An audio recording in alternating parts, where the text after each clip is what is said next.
2012ஆம் வருஷம் ஜனவரியில் சென்னை பெருங்குடியில் இருக்கிற பரோடா வங்கியில் 19 லட்சம் ரொக்கமும், அதுக்கு அடுத்த மாதம் சென்னை கீழ்கட்டளையில் இருக்கிற இந்தியன் ஓவர்சீஸ் வங்கியில் 14 லட்சம் ரொக்கமும் கொள்ளையடிக்கப்பட்டுச்சு.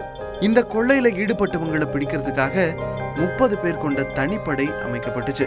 இந்த சூழ்நிலையில தான் சென்னை வேளச்சேரி வண்டிக்காரன் தெருவில் இருக்கிற வீட்டில் வங்கி கொள்ளை சம்பவத்துல தொடர்புடைய நபர்கள் பதுங்கி இருக்கிறதா போலீசாருக்கு ரகசிய தகவல் கிடைச்சது.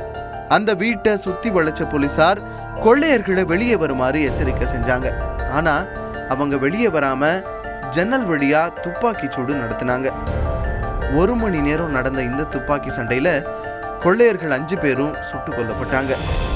2 காவல்துறை அதிகாரிகள் இந்த என்கவுண்டர்ல காயமடைஞ்சாங்க. என்கவுண்டர்ல சுட்டுக் கொல்லப்பட்டவங்க வினோத்குமார், வினய் பிரசாத், ஹரீஷ் பிரசாத், சசிகரே, அஜய்குமார்னு தெரிய வந்துச்சு. இதுல சசிகரே அப்படிங்கிறவரு மேற்கு வங்க மாநிலத்தை சேர்ந்தவர், மற்றவங்க பீகார் மாநிலத்தை சேர்ந்தவங்க. துப்பாக்கி சூடு நடந்த வீட்டில் கட்டுக்கட்டா ரொக்க பணமும் துப்பாக்கி போன்ற ஆயுதங்களையும் போலீசார் கைப்பற்றினாங்க.